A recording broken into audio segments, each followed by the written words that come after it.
Good morning, all of you. So I think it's been a long time, like short break, after which we are continuing with the class. Hence, if you have forgot the subject, I'm just writing the subject, that is product lifecycle management. So before proceeding with the syllabus, because of some gaps, I'm just wanted in this class to revise what has been taught in the last classes. So basically, what I learned is that it the subject revolves around the product development. So it basically consists of various phases. So it passes through various departments as we have noticed, such as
so basically the product development consists of all these phases.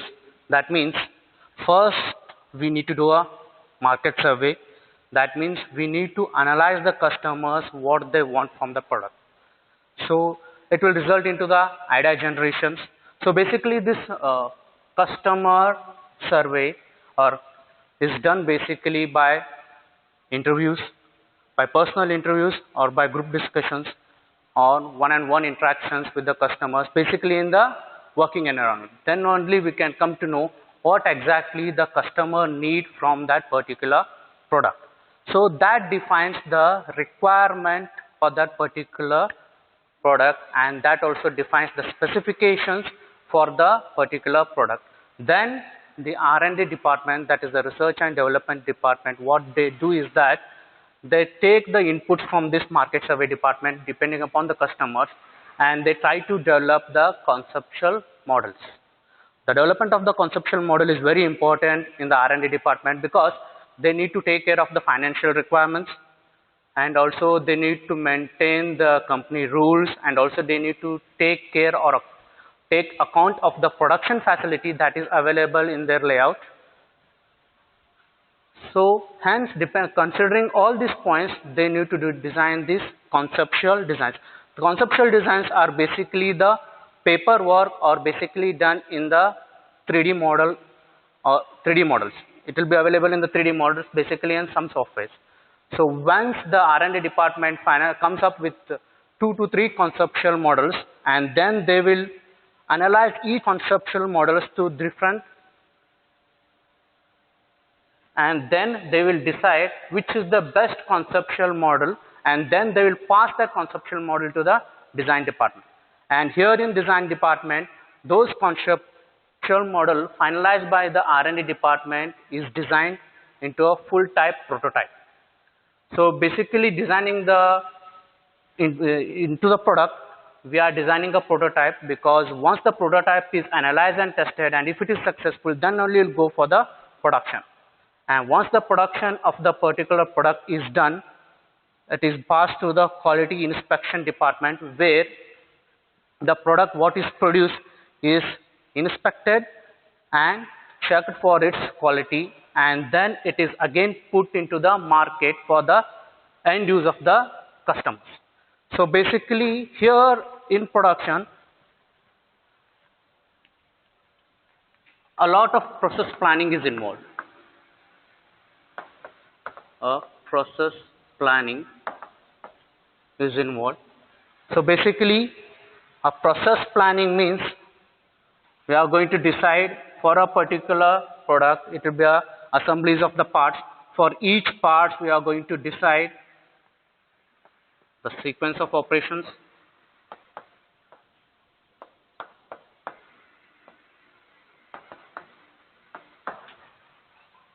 and the cycle time for each operations,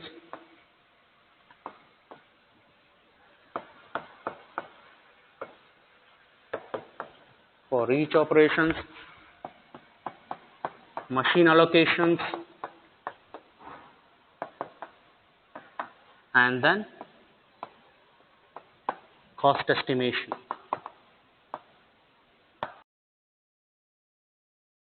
This is all done in the production department, especially in the process planning department, and then it is passed to the quality and then to the market. So these all constitute the product phase, and managing all these phases of the product is called as the product life cycle management.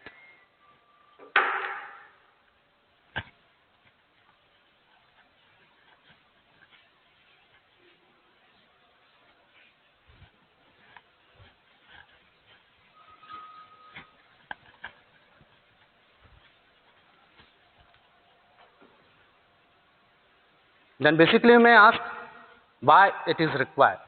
The product life cycle management, why it is required. As you know that it manages all this department, and it also lets us know how the product is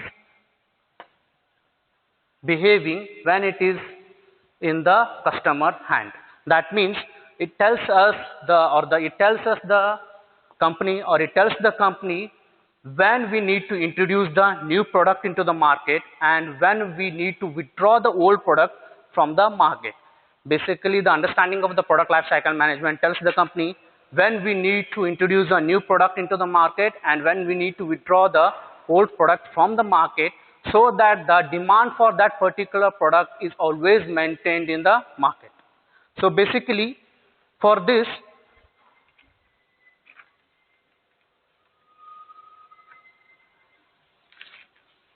there are different stages of product life cycle management.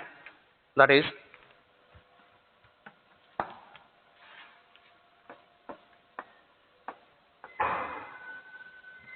the first one is the product development.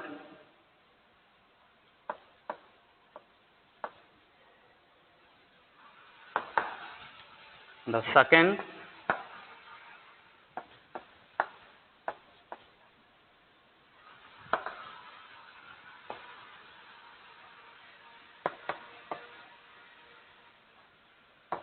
product introduction. Third,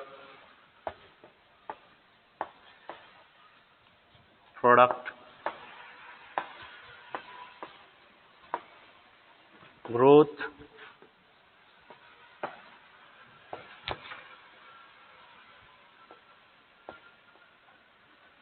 Product maturity, and then the last is the product decline.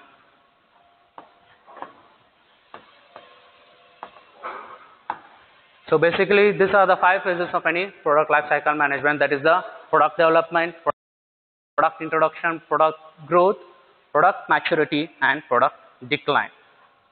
So basically now how we look at how the sales and profit of a product will behave in each of these phases of product lifecycle management.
So here we are just seeing how the sales and profit will eventually look of a product in different phases of product life cycle management.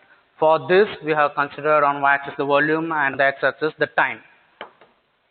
And here this is the first phase, that is the product development phase. Second is the product introduction phase. Third is the product growth phase. Fourth is product maturity. And fifth is the product decline phase. So basically what happens in the first phase is that it is the development of the new product into the market. So basically when the R&D department conveys the ideas of the customer, and then the design development department produces the design, and then the production department produces a product, it has to be entered or thrown into the market for the customer. But before throwing into the market, initially the product is handed into the test customers. So the feedback is taken, and then the product is actually or eventually thrown into the market for the end users, that is the customers. So basically what happens in the product development phase is that, as you can see from the graph, it is that the profit is negative, that is below the zero line. Why? Because once the product is thrown into the market at the product development phase, there will be no sales. The product is in the development phase. It has not been introduced into the market. Hence, in the development phase, it is not actually handed into the customers. All the things, whatever we have discussed, that the product phases, all will be going in this product phase itself.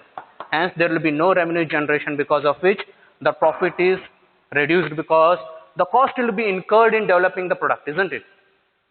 The cost will be incurred in developing a product, because of which the profit is zero, as you know that the product is not actually sold to the customer or handed to the customers.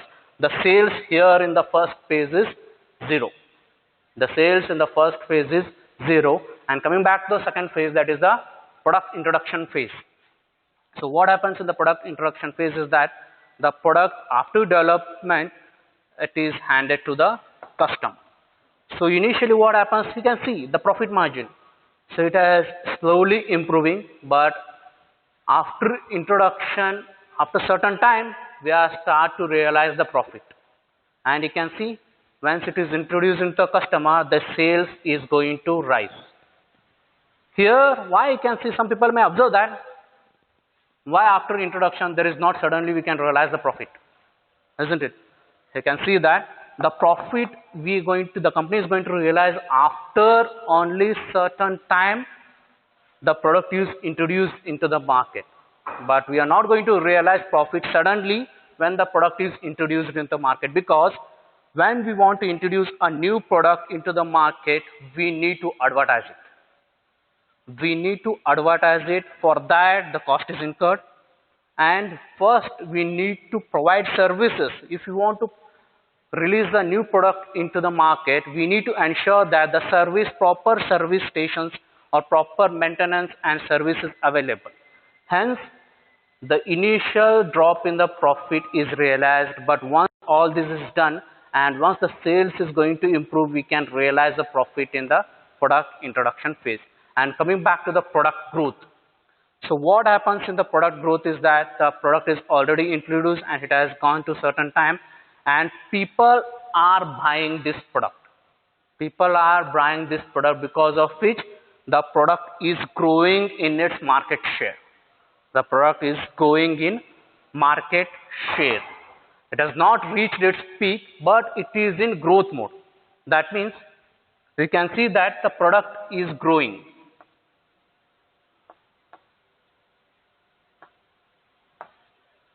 The product is growing and hence we are realizing the profit for that. In this stage, what happens is that the product is competing with the other competitors and is taking the market share of the other competitors. Hence, the growth has started over there, and also we can see the sales. The sales is gradually increasing in this phase. Hence, we can see the increase in the profit in the product growth phase. And the next phase is the product maturity. The product is matured now. The product is matured in the market. That means whenever the customer wants to buy that product, he will see our product as the major product and the remaining product from the other companies as this product competitor. As this product is competitor, that means our product has become a market leader in this maturity stage. That means it has matured.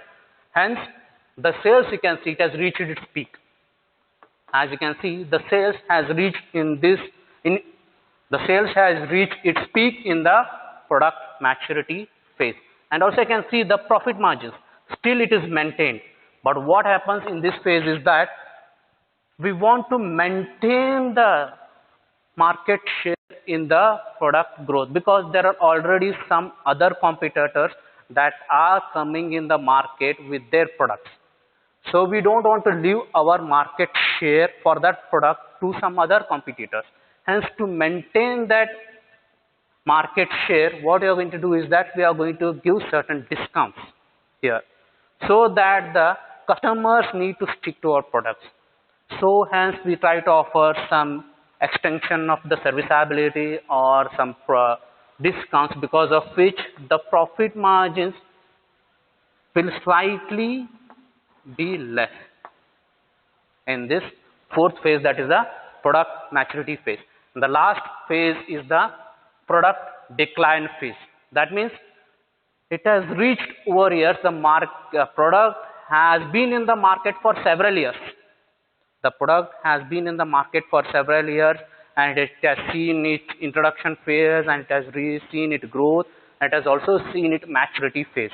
And once it is matured, and suddenly we know that we can't stop the competitors from developing their product to compete with our products.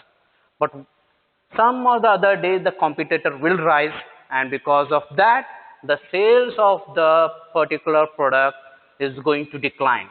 The sales of the particular product is going to decline. That is called as the product decline phase.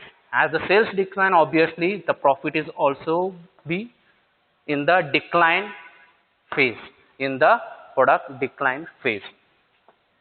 So this is when the company must realize that this is the time to introduce a new product, or this is the time to introduce or to modify the product, because the sales are gradually decreasing and the profit margins are gradually decreasing. And by seeing this, if it remains constantly for like certain duration of time, like say 1 to 2 years, then it is already a good decision or a wise decision to withdraw the product from the market and introduce a new product into the market. Basically, this you can compare with any car manufacturing, any car brand. Suppose I'll say take an example of a Duster over here. A Renault Duster, all of you have seen? Yes or no? So basically, when the car is in the manufacturing phase, when it has come to India, it has to develop its service stations. Yes or no? It has to develop its service stations, and then a huge lot of advertisement has to be put into that here in the introduction phase. First, initially, because of the development of the car, there will be no profit realization, and also hence the car is not in the market, there will be no sales. But in the introduction phase, what happens is that the car is introduced into the market, but once already introduced in the market, the customer must know what are its features and why we need to take the car, especially the Renault Duster, whatever I'm talking about.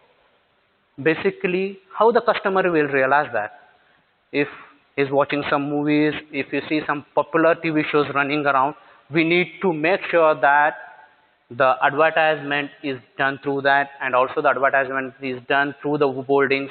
So whenever the customer moves, he can see most of the times only the banner of the Renault Duster, or whenever he is watching his favorite shows, whenever the ad comes, or whenever in India, the most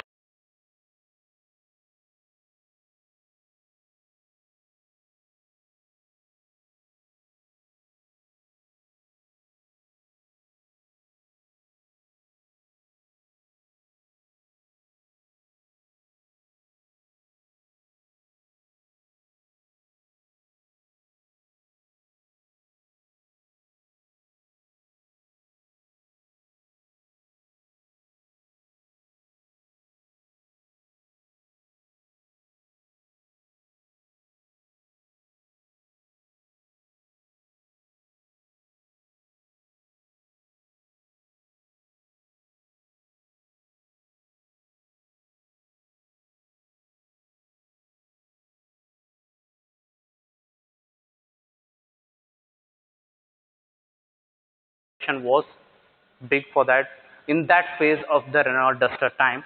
And when the maturity started, that means another competitor was coming into the picture in that segment. So here in that segment, we can say that the Hyundai Creta was in the production phase and it was in the introduction phase. And hence these companies started giving the discounts. And also what happened is that in product maturity phase, they realized that if you want to sustain the market share in the current segment, we need to improvise. Hence, they came up with the facelift model over here, because of which sales were sustained over a duration of time. But once the Creta was in the product introduction phase, when it has passed, the growth of that car eventually took off, ultimately resulting in the decline in the sales of the Renault Duster. And also the profit of the particular car was declined. So this is how the product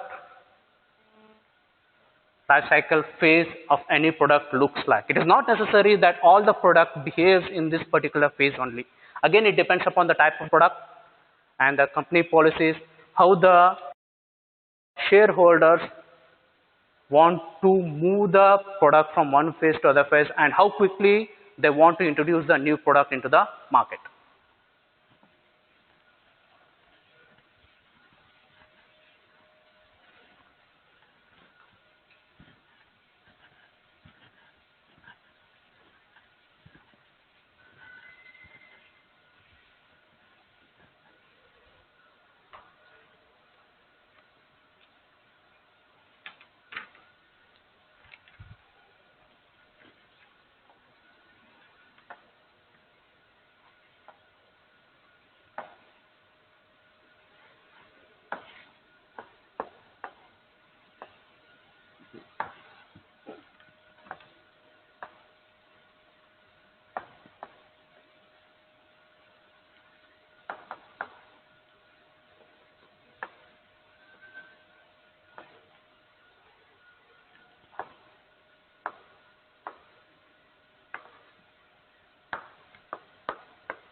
Yes. Now here we'll discuss about the strategic good, product and price of a product in different phases of product life cycle management, namely development phase, introduction phase, growth phase, maturity phase and the decline phase. So So first, the strategic good, what happens in that is that in the development phase, you should make sure that the product is known and established and it is tested. So basically in this phase, as I told you, the product is in the test phase and has not gone into actual sales or actual market. Hence, the goods will be in the mind of the sales, and actually it is not gone into the customer. And the second, introduction phase, we need to make sure that we acquire a strong market position. Whenever the product is introduced, we need to make sure that it acquires a strong market position. And then in the growth phase, as we have discussed, we need to maintain and to build on the market position. So basically in the growth phase, what happens is that the product is already introduced into the market and it has gone well with the customers and the customers are buying that product. But the main task is that we need to maintain on the market position what we have achieved, or else a new competitor product will take the majority of the shares from our product, from the market. And the next is we need to defend our position from the competitors. This is what happened in the earlier examples what I given of the comparison of the Duster and the Creta. The Duster failed to maintain and build on the market position, and hence the Creta overtook that position, and now it has the major market share as compared to the Renault Duster. And the last is the decline phase. What we need to do is that when we know that there are no sales and we are not realizing a huge profit in that phase, what we need to do is that we need to milk whatever the possible profit that we can book from that particular product before withdrawing it from the market. Next is how the product will behave. So basically in the development phase, the product will be limited in the variation. In the introduction phase, we can see the introduction of the slight product variations. And suppose if I come back to the car itself, when it is in the development phase, there will be limited models, and when it is introduced, we'll be having like 5 to 6 models of the car. And then in the growth phase, when the car is in its growth phase, we'll see that in most of the companies of the car, there will be certain upgradation.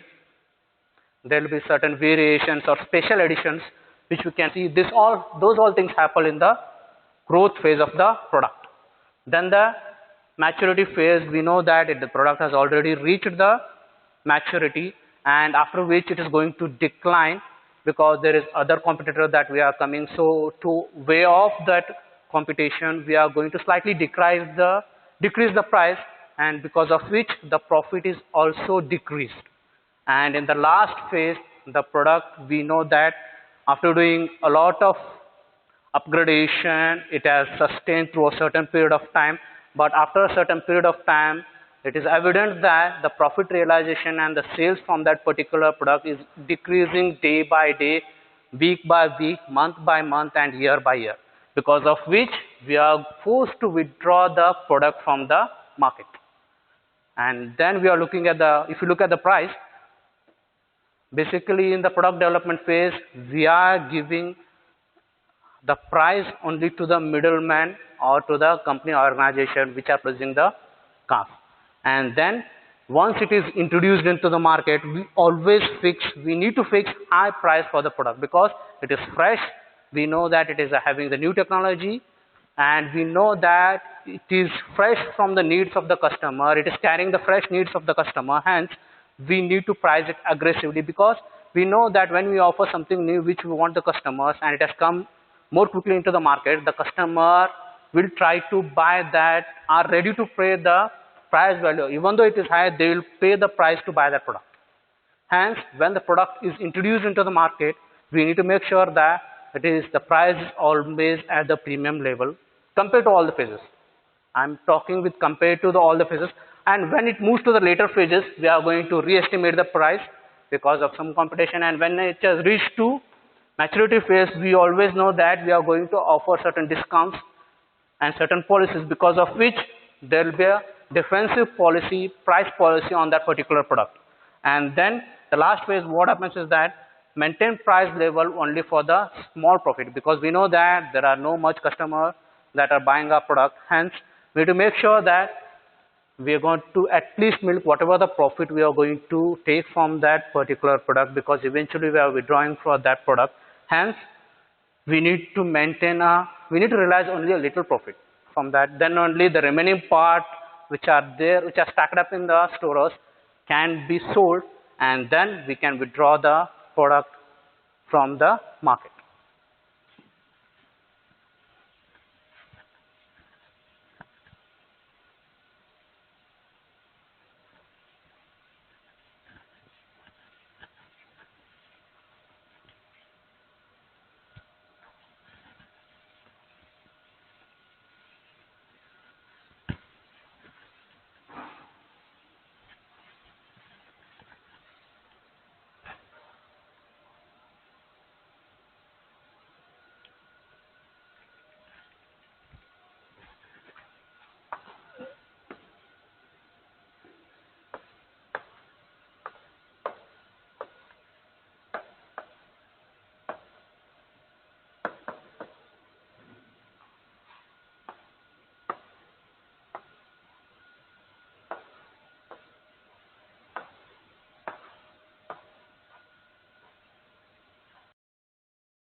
Now we'll discuss something called as cannibalization.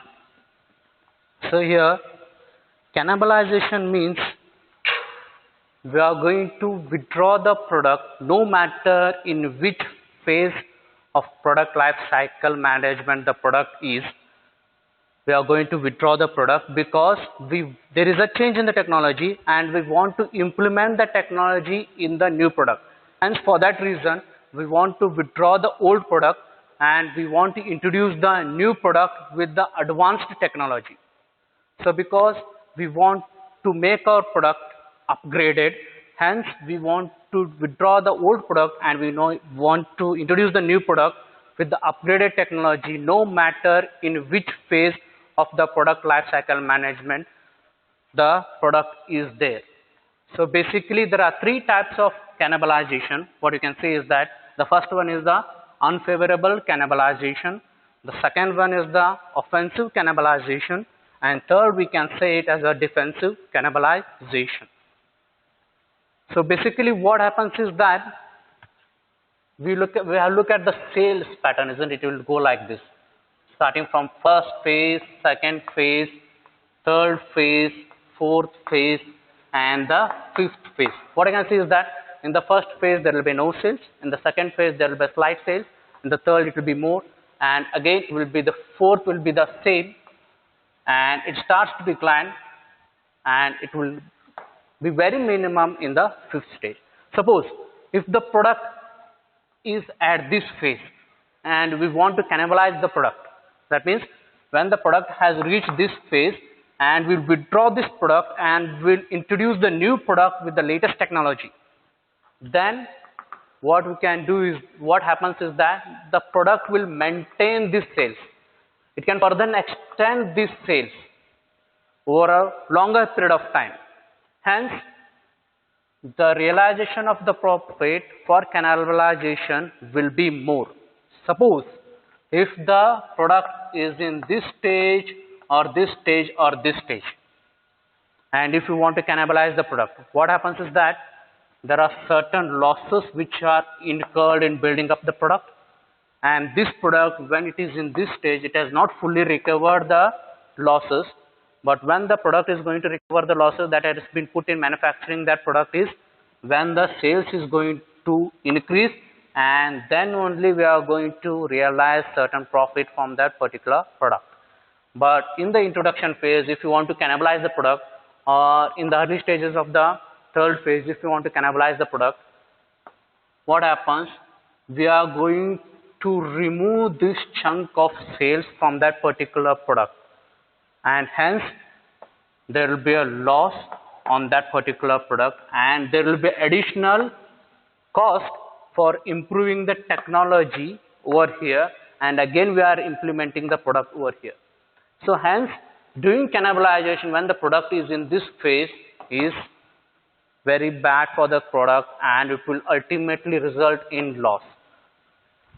Hence, the management has to take a wise decision in cannibalizing the product, and when to do cannibalization, whether it is unavoidable. There is a certain FOMO, that is fear of missing out. There is a certain FOMO, that is the fear of missing out. If you don't upgrade our product with the latest technology, the other competitor may come into picture and they will become an instant success or huge success, leaving our product way far behind. So because of that, the industries or the companies try to hurry with the cannibalization. This is what we can, because cannibalization is needed in certain products, such as your cell phones.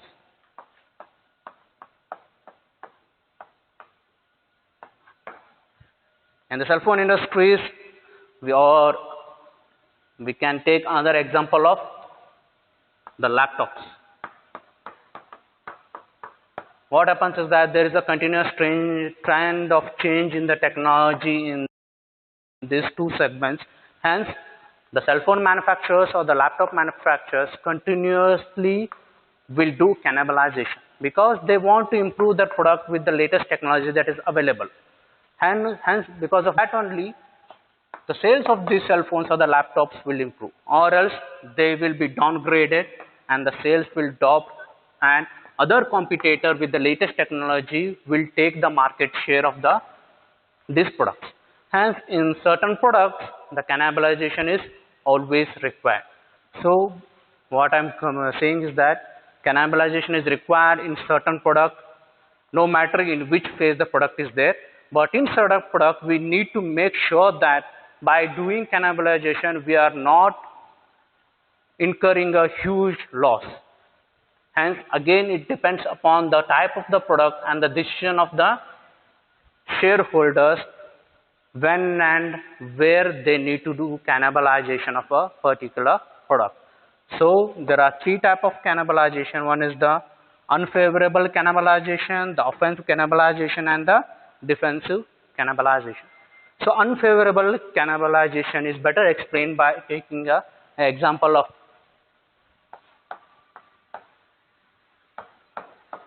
a newspaper. So as we know that nowadays the newspaper is available in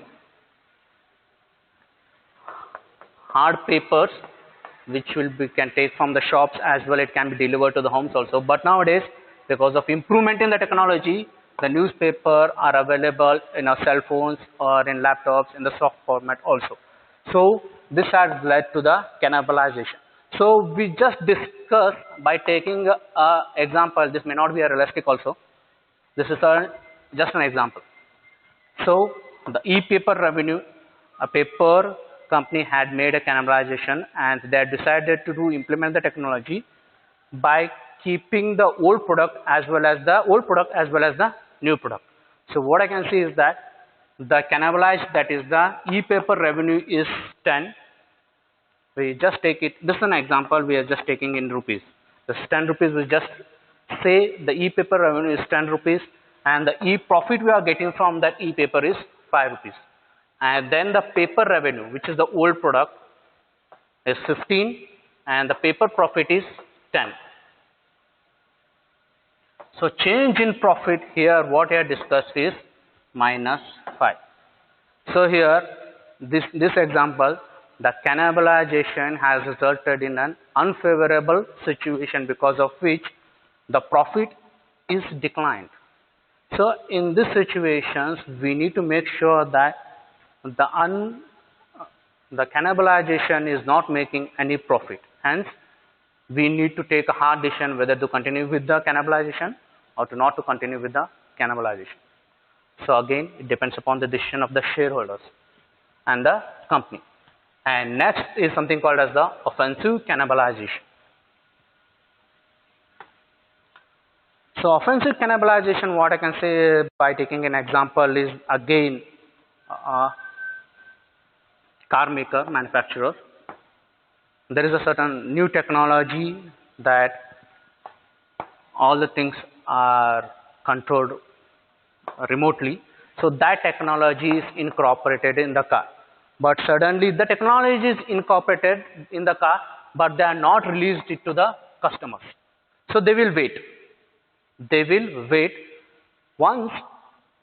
So we'll assume that this car is having a majority of the market share in its segment.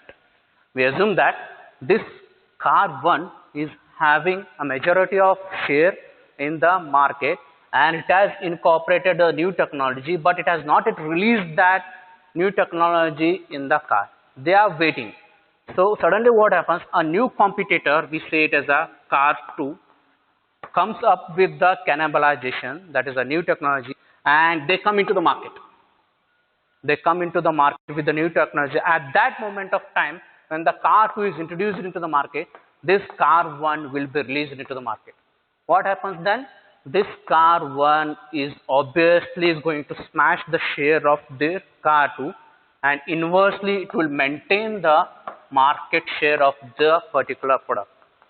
So we are going to wait until, but we are going to implement, we have implemented the technology, change in technology in NACA, but we have not released into the market. We are going to wait once some other competitors introduce the technology into the customers, into the market, then suddenly we are going to implement our technology or car with the modified technology into the market, which will adversely affect the sales of this car and will maintain the sales of this car. So this is called as offensive cannibalization, and there is something called as defensive cannibalization. In defensive cannibalization, what happens is that, again we are taking the same example, the car 1, we have implemented the change in the technology, and after implementing only we are going to put it in the market. That means we are going to defend the market share that this particular car owes. This particular car before change in the technology has certain market share, and when we see that suddenly there is a change in the technology, and most of the car manufacturers are implementing the technology. So what happens is that I want to defend the market share what it has and for that to maintain, I'm incorporating the change, and after changing only suddenly I'm making the car available in the market. So what happens is that even though the car 2 has incorporated the change in the technology, even though they come, they need to compete with this car, which is already owing this market share, and they wanted to defend this market share. Hence, this kind of cannibalization is called as defensive cannibalization.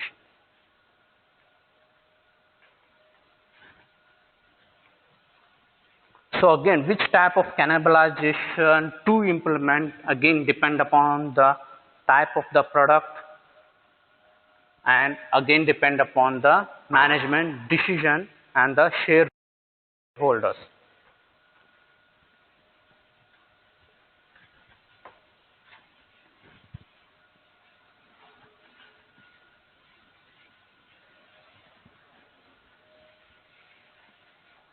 So this all what we had discussed in the previous classes. Just I have shown a glimpse of this just for your coming back into the subject, and from tomorrow onwards we'll start with the syllabus. That is with the third unit. And one part in the second unit is left, that is concurrent engineering.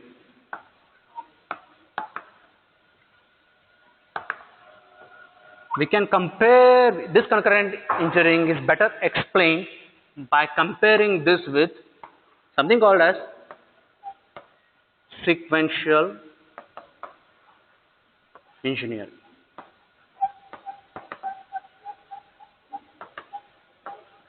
This concurrent engineering can be better explained by comparing with something called as sequential engineering.